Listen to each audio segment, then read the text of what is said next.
ये मधु कहाँ चली गई? मैं आपसे इसी बारे में बात करने वाली थी। आप जानते हैं, दीदी सारा दिन इधर से उधर घूमती रहती है। अरे इनको आए हुए 15 दिन हो गए, ससुराल जाने का तो नाम ही नहीं ले रही है। और इस घर में प्राइवेसी नाम की कोई चीज बची है या नहीं? ये हमारा कमरा है या कोई धर्मशाला? जब जैसे मन करता है वैसे ही क्रॉस करके चली जाती है। देखो सुनीता, तुम तो जानती हो कि मधु के ससुराल वाले से बहुत तंग करते थे, इसीलिए मैं इसे ले आया हूँ और मैं इसे कभी वहां नहीं भेजूंगा। मधु अब हमारी ही जिम्मेवारी है। अरे क्यों है हमारी जिम्मेवारी? लड़कियों की शादी कर दी जाती है तब ससुराल ही उनका अपना घर होता है, और ऊंच नीच किस घर में नहीं होती है? क्या मुझे मम्मी जी पापा जी ताना नहीं देते किसी चीज का? क्या मेरी और आपकी लड़ाई नहीं होती? देखो जी, अगर अपनी शादीशुदा जिंदगी अच्छी चलानी हो तो ससुराल वालों की 10 बातें तो सुननी ही पड़ती है। और अब लड़ाई कौन से घर में नहीं होती है? दीदी अगर यहाँ आ गई है तो यहाँ भी तो लड़ाई होगी, तो क्या मैं घर छोड़कर चली जाऊँ? देखो सुनीता, मैं चाहता हूँ कि तुम मधु का ख्याल बिल्कुल अपने बच्चों के जैसे रखो। मैं आपसे एक बात कह देती हूँ, दीदी का ससुराल बहुत अच्छा था, इतनी परख तो हमें भी है। जरूर दीदी ने ही कुछ किया होगा। देखो सुनीता, मैं चाहता हूँ कि अब घर का माहौल खराब ना हो और मधु को कोई परेशानी ना हो। अरे कितनी ही लड़कियां हैं जिनका शादीशुदा जिंदगी अच्छी नहीं चलती और फिर उनके माँ बाप उन्हें अपने पास रख लेते हैं। अरे लेकिन इनकी शादीशुदा जिंदगी अच्छी चल क्यों नहीं रही है? बात तो ये है। देखो जी, मैं तो कुछ नहीं जानती।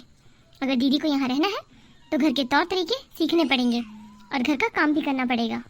अब ये सिर्फ आपका ही घर नहीं है, मेरा भी घर है, और मेरे घर में रहना है तो मेरे हिसाब से रहना पड़ेगा।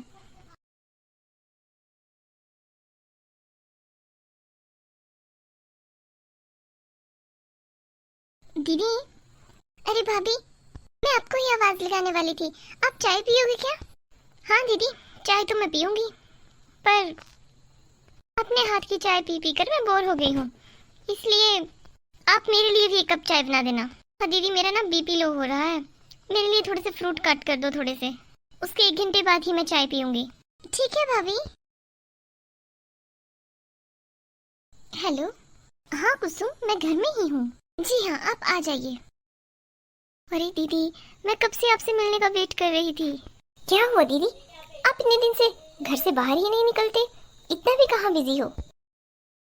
अरे कुसुम, मैं तुम्हें क्या बताऊं, तुम जानती भी हो मेरी ननद अब वो हमेशा के लिए यही रहने आ गई है, लेकिन वो मुझे जानती नहीं है। मैं तो उसकी खटिया 7 दिन में खड़ी कर दूंगी। मैंने भी खुद से प्रॉमिस किया है कि 7वें दिन ही उसे इस घर से बाहर निकालूंगी। अगर नहीं भी निकाला तो मेरे लिए तो आरामदायक चीज है ये, घर का सारा काम उसी से करवाया करूंगी। अब एक जगह तो उसे समझौता करना ही पड़ेगा, या तो अपनी सास के तानों से बचकर इधर रह ले और घर का सारा काम करे, और या तो फिर अपने ससुराल में रहे, ताने भी सुने और काम भी करे। वैसे मुझे वो अपने घर में शुरू से ही बर्दाश्त नहीं है। मेरी शादी के 5 साल बाद उसकी शादी हुई थी, अभी शादी को 1 साल भी नहीं हुआ और वो वापस मायके आ गई। अरे दीदी, ये क्या बात कर रही हो? सच कह रही हूँ मैं। और एक तुम्हारे भैया है, वो तो बहुत ही दयालु है। भाभी, मैं आपके लिए फ्रूट ले आऊं? अरे दीदी, ये भी कोई पूछने की बात है क्या?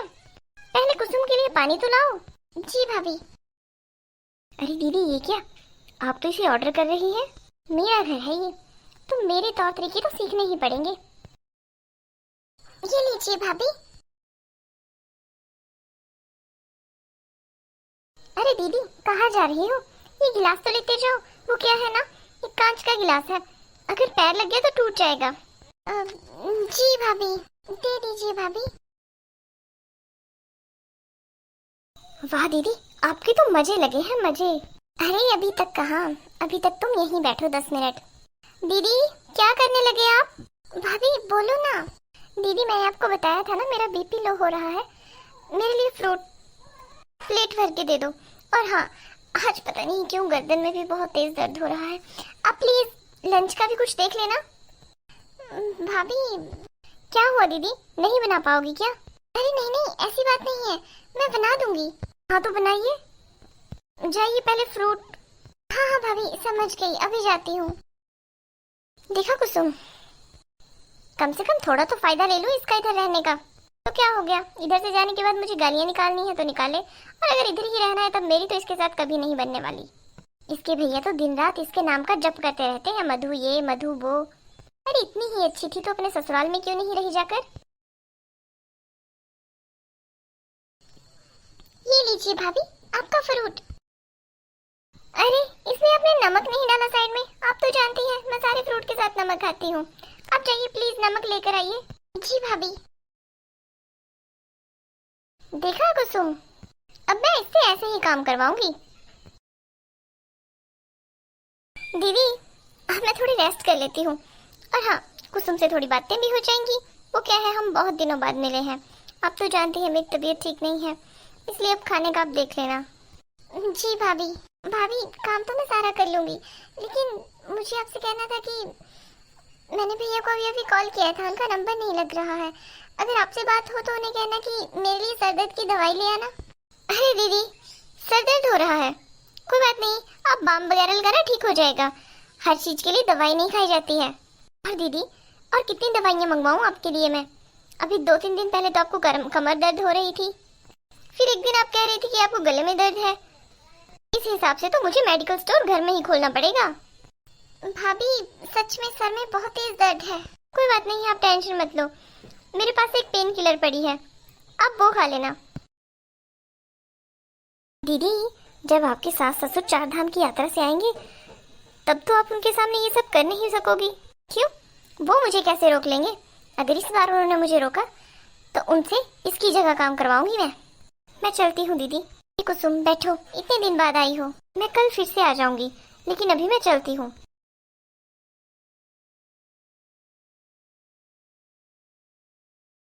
दीदी मैंने कहा था ना आपको कि यहाँ मैंने फूल बीजे हुए हैं, यहाँ साइड साइड में थोड़ा घास हो गया है, आपको ये साफ सफाई करनी होगी। हाँ भाभी मैं वही कर रही थी, वो तो मुझे मेरी क्लासमेट इंदु का फोन आ गया था। क्या हो गया मधु, तुमने मेरा फोन नहीं उठाया? अरे भैया जब मैंने आपका फोन देखा तब तक तो फोन कट हो चुका था। तो क्या हुआ, तुम मुझे कॉल बैक कर लेती। वो भैया मेरे फोन में बैलेंस नहीं है। अरे मधु तुम मुझे एक बार तो कहती, मैं बैलेंस डलवा देता। कोई बात नहीं, अभी 5 मिनट में तुम्हारा रिचार्ज कर देता हूँ। और तुम यहाँ धूप में क्या कर रही हो, अंदर चलो। भैया वो मैं यहाँ, अरे दीदी कुछ नहीं कर रही थी, इधर टहलते टहलते आ गई थी। मधु इतनी धूप में बाहर नहीं घूमते हैं। जी भैया। देखो सुनीता, ये तुम्हारी भी जिम्मेवारी बनती है। अगर मधु ऐसी उदास है, घर से बाहर है, तो कम से कम तुम उसे घर से अंदर तो लेकर जाओ। देखो जी मुझे और भी 36 काम होते हैं, मुझे एक ही काम नहीं है कि आपकी बहन के पीछे पीछे दौड़ी रहूं। और हाँ ये क्या बात हुई कि मैं रिचार्ज कर देता हूँ? क्यों, आपके पास ज्यादा पैसे हैं क्या? आखिर रिचार्ज करना ही क्यों है? और इसे फोन ही किसको करना है? मम्मी पापा तो घर में आने वाले हैं आज, आप इधर हो मैं इधर हूँ, तो किसको फोन करना है? जहाँ तक मुझे पता है ये अपने ससुराल तो फोन करती नहीं है। लेकिन सुनीता फिर भी कम से कम इसका नेट रिचार्ज होगा तो ये कुछ फोन में देखकर अपना मन तो बहला लेगी। आप सीधा सीधा क्यों नहीं कहते कि आपको फिजूल खर्ची की आदत हो गई है?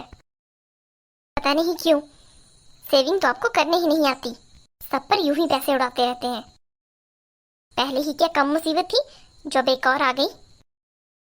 अरे मधु तुम यहाँ? वो भैया मैं इधर बैठी थी ना, तो यहाँ पत्थर के ऊपर मैंने अपना फोन रखा था, बस उसे ही लेने वापस आई थी।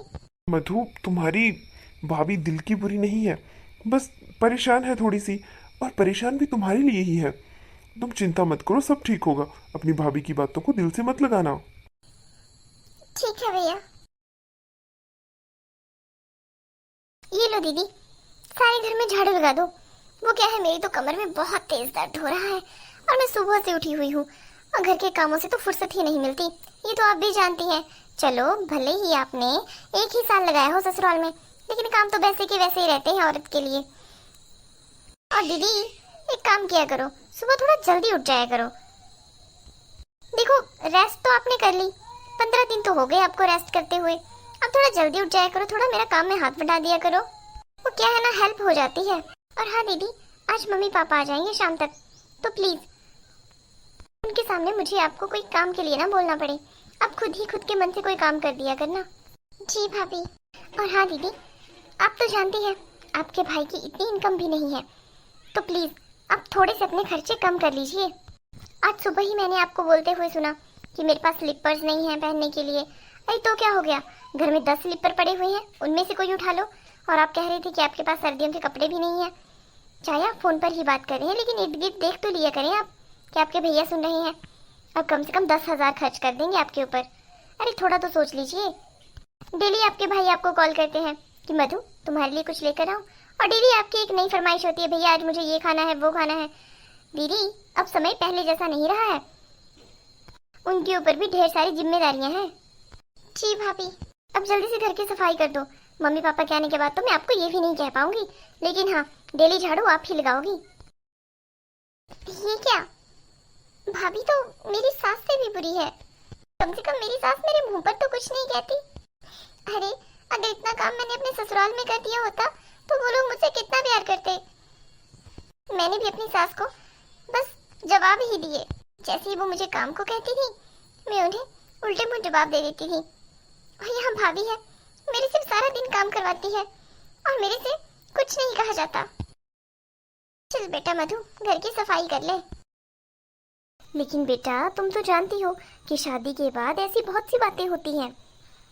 हाँ मम्मी, आप सही कह रही हैं। देख बेटा, मैं तो तुझे समझाने की बात करूंगी। ऐसी बहुत सी बातें होगी जो तो शायद किसी से कह भी ना पाए, लेकिन उन बातों पर ओवर रिएक्ट करने की जरूरत नहीं होती है। तुम एक पढ़ी लिखी लड़की हो, चीजों को संभालना और समझना सीखो, और जहाँ तुम्हारी वैल्यू हो वहीं रहना चाहिए। और तुम क्या सोच रही हो कि तुम्हारी भाभी यहाँ उम्र भर तुम्हें रखने के लिए तैयार हो जाएगी, और इससे तुम्हारे भैया और भाभी के रिश्ते में भी दरार आएगी। हाँ मम्मी, समझ रही हूँ। दीदी किचन बंद कर दिया क्या? नहीं भाभी, दीदी देख लेना, थोड़ा काम होगा तो। वो क्या है ना, मेरी कमर में बहुत तेज दर्द हो रहा है, मैं थोड़ा रेस्ट करने जा रही हूँ। बेटा सुनीता, तुम्हें भी थोड़ा परहेज करना चाहिए इसको काम बताने से। तुम तो बस चुप होने का नाम ही नहीं लेती हो। मैं चुप होने का नाम नहीं लेती हूँ मम्मी जी, ये आप कह रही हैं? मम्मी जी एक बात मुझे बताओ, आप अपनी बेटियों को सिर पर नहीं बिठाना चाहिए, ये सब आप ही कहती थी ना। और आप इतना गुमान करती थी इस बात का कि आपकी मधु बेटी बहुत ही अच्छे तरीके से अपना ससुराल संभाल रही है। ये देखो, 1 साल भी इनकी शादीशुदा जिंदगी अच्छे से न चल पाई, और यहाँ आते हुए इन्हें एक बार भी ये सोचने की जरूरत नहीं पड़ी कि इनके भैया कैसे गुजारा करेंगे। अरे आगे हमारे भी 2 बेटे हैं, हमें भी तो उनके बारे में सोचना है। लेकिन नहीं, आपका बेटा तो बस अपनी बहन के करियर के बारे में सोच रहा है। आप मुझे ब्लेम कर रही हैं? भाभी आप प्लीज चुप हो जाइए। इतना अच्छा ससुराल मिला है इसे, लेकिन इसे वहाँ रहने ही नहीं आया। अरे मम्मी जी आप ही बताइए, अगर मेरी और आपकी कभी लड़ाई हो जाए और मैं अपने मायके चली जाऊँ हमेशा के लिए, वो भी, तो क्या ये सही रहेगा? अरे लड़ाइयाँ कौन से घर में नहीं होती हैं। अब ये तो सीधी सी बात है, अगर हमारे घर में रहना है तो हमारे तरीके से रहना होगा। बेटा भूलो मत, ये तुम्हारा घर नहीं है, ये घर अभी भी हमारे नाम है। मम्मी जी तो आप क्या चाहती हैं, मैं इस घर को छोड़कर चली जाऊं? देखो बेटा, मैंने ये नहीं कहा, मैंने कहा अगर मधु बेटी आ ही गई है, इसका मन वहाँ ठीक नहीं था तो क्या हो गया, तुम इसे समझो। हर जगह मैं ही क्यों समझूं मम्मी जी, आखिर कोई हमें भी समझे। घर के 100 खर्च होते हैं और इतनी इनकम हमारी है नहीं। और आखिर बुराई ही क्या है दीदी के ससुराल में? तो क्या हो गया अगर इनकी सास 2-4 ताने दे देती है दिन के? तो देखो मम्मी जी, थोड़ा बहुत एडजस्ट तो सबको करना पड़ता है, और दीदी से एडजस्ट हुआ नहीं, बस इसीलिए यहाँ आ गई। और आज ही मैंने दीदी का फोन चेक किया, इनकी सासू माँ की इनको बहुत सारी कॉल्स आई हैं। और हाँ, आज सुबह भी कॉल आई थी, जीजू की भी कॉल आई थी, लेकिन उन्होंने कोई रिस्पॉन्स नहीं किया। देखो मम्मी जी, अब अगर यहाँ रहना है तो काम तो करना ही पड़ेगा इन्हें। देखा बेटा, यहाँ रहना पड़ेगा तो सास के तानों से ज्यादा तो भाभी के ताने सुनने पड़ेंगे। भाभी कभी सोचा नहीं था कि आप भी मुझे इतना कुछ सुना देंगी। अच्छी कहते हैं कि अगर किसी रिश्ते को बचा कर रखना है तो उस रिश्ते से दूरी ही बना कर रखो। मम्मी मैं अभी मायके से निकलकर ससुराल जा रही हूँ। सुनीता बेटा, ये तुमने सही नहीं किया, इसे कम से कम ऐसे तो इधर से नहीं भेजना था। देखो मम्मी जी, अगर आपको इतना ही बुरा लग रहा है तो आप दीदी को इसके ससुराल छोड़कर आओ। सच ही कहा है किसी ने, मायके की घी की रोटी से तो ससुराल की सूखी रोटी अच्छी होती है। और मायके में रहना कोई मजा नहीं है, सजा है। अगर एक लड़की अपने मायके में हमेशा के लिए आ जाए तो वो कुछ समय बाद अपनों की आंखों में ही खटकने लग जाती है। देखो लड़कियों, कम से कम खुद को इतना काबिल बना लो कि आपको किसी के ऊपर डिपेंड ना रहना पड़े। और रही बात गृहस्थ जीवन की, तो मायके जाकर भाभी और माँ के ताने सुनने से अच्छा है कि 2-4 ताने सास के ही सुन लो। कम से कम वहाँ इज्जत तो बनी रहेगी। हेलो दोस्तों, कमेंट करके जरूर बताएं आपको हमारी वीडियो कैसी लगी। ऐसी ही रोचक वीडियो देखने के लिए हमारे चैनल को जरूर सब्सक्राइब करें। मिलेंगे अगले वीडियो में। Bye bye.